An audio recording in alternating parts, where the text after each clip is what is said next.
Josh graduated cum laude from the University of Southern California with a Bachelor of Science degree in Business and Finance, minoring in Political Science.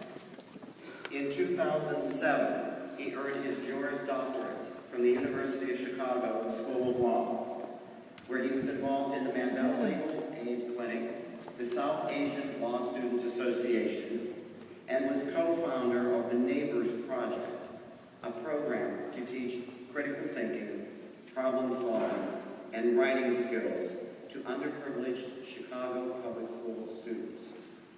Josh spent over 4 years as corporate attorney with the Corporate Securities and Finance Group of Pillsbury Winthrop Shaw Pittman LLP in San Francisco.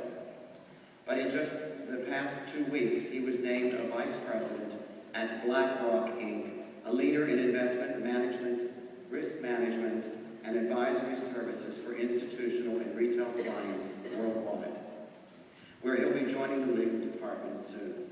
He is a member of Mensa, and he speaks French, as well as a little Bengali and Spanish. Please join me in welcoming Mr. Josh Banerjee.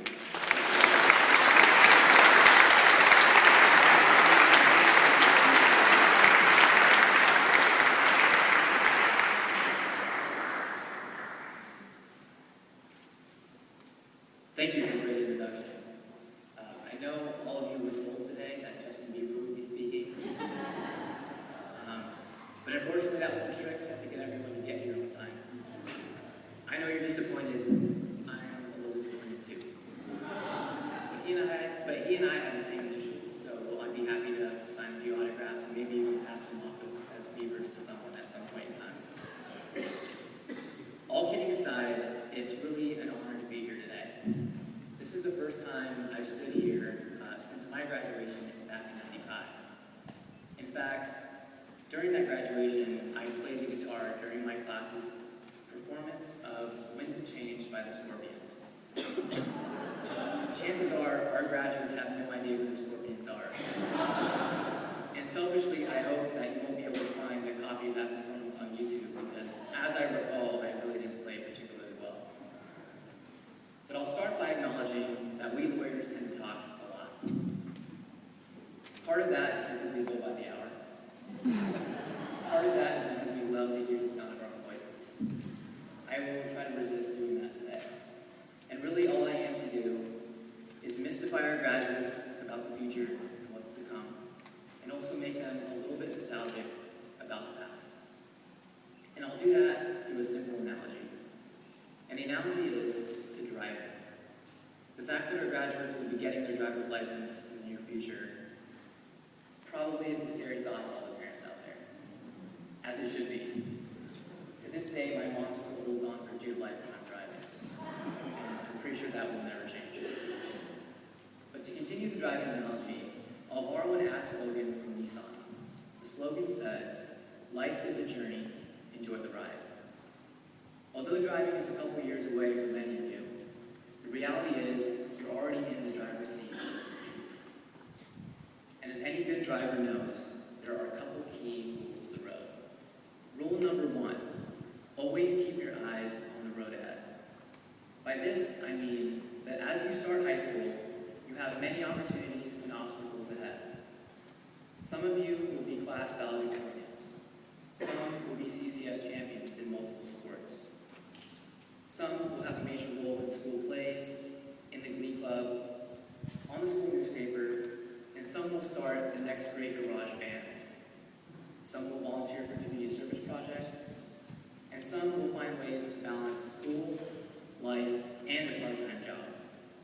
Mr. K didn't mention this earlier, but my part-time job in high school was in the late issue department of VCs. You know, I never said it would all be glamorous. But looking down the road, there will be homecoming games, proms, ditch days, sweet 16s, and house parties. There will also be midterms and pop quizzes, reports, and science fair projects. There will be SATs, college applications, lots of them. And of course, the most important thing to your high school social life, the driver's test too. There will be best friends and arch nemesis. And whether the parents in the room like it or not, there will be boyfriends and there will be girlfriends. And ex-boyfriends and ex-girlfriends. And between all of this, there will be countless tweets, tags, and Facebook status with message updates. There are really too many exciting things for me to describe in the road ahead of you. The only thing I ask you to really think about today is that the journey ahead will be defined just as much by the choices you make as by the choices you don't make. By the time you decide to hit the gas pedal, and by the time you decide to hit the brakes. So let's leave rule number 1 where it is, and turn to rule number 2. And by the way, there's only 2 rules in this speech, but there's a lot more rules to the road. So.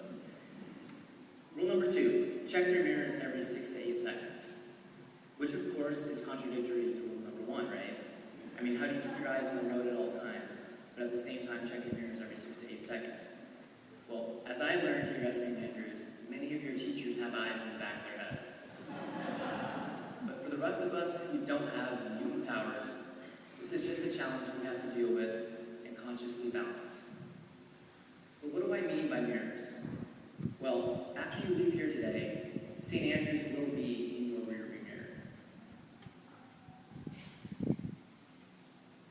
Redress days, junior high dances, the 8th grade class trip to Washington, D.C., running the 3-5 at PE with Mr. A and Mrs. T, lunch under the old oak tree. I was a student here at St. Andrews from kindergarten through 8th grade, and believe me, I have countless memories in my rearview mirror. But what do I really mean when I say this? Well, for instance, I remember getting a note sent home in the 2nd grade for convincing my classmate Joseph Carter to put small rocks in his ears. Why? I have no idea.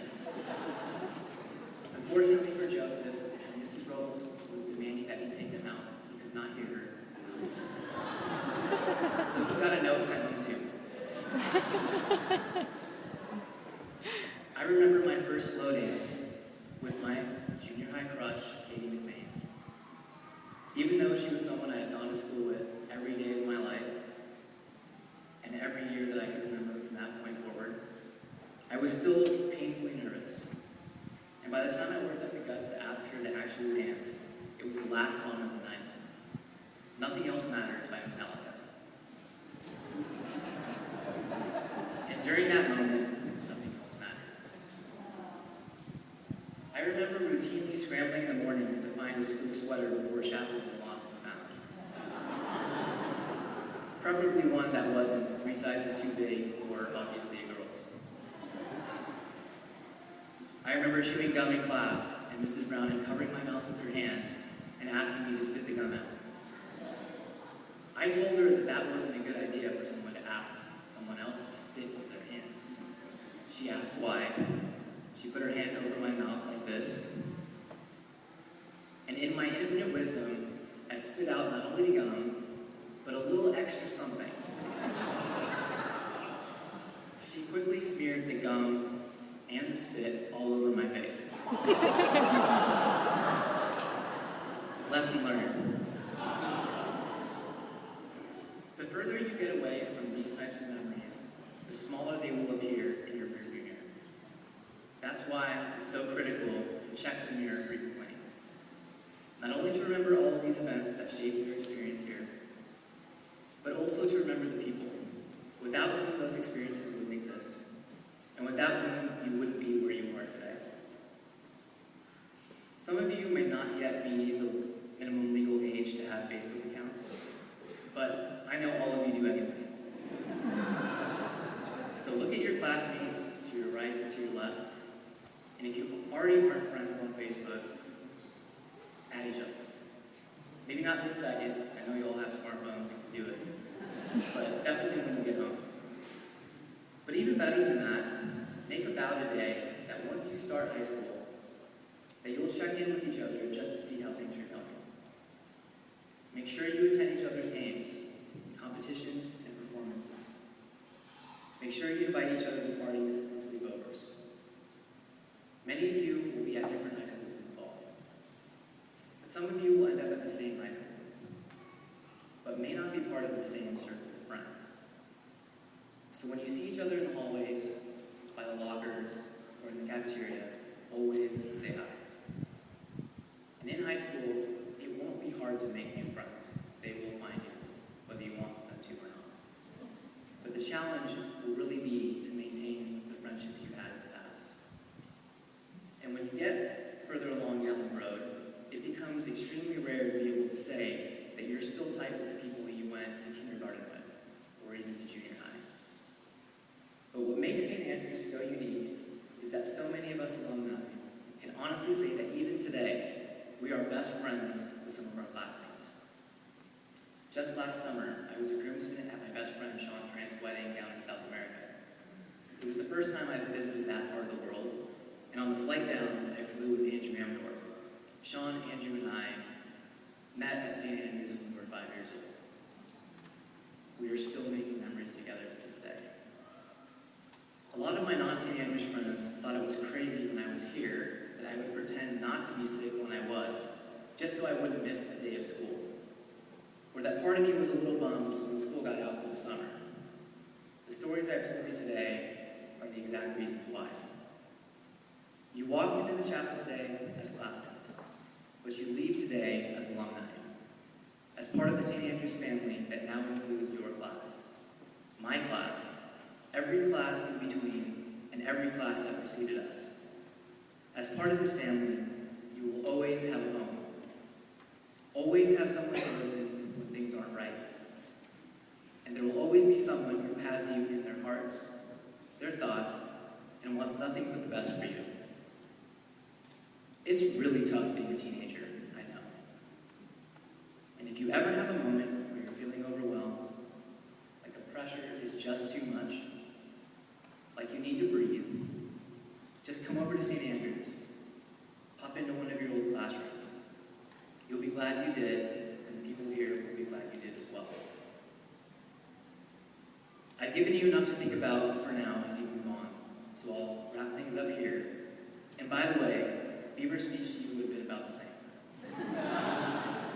So I will close by saying congratulations to the class of 2012 on everything you've accomplished so far.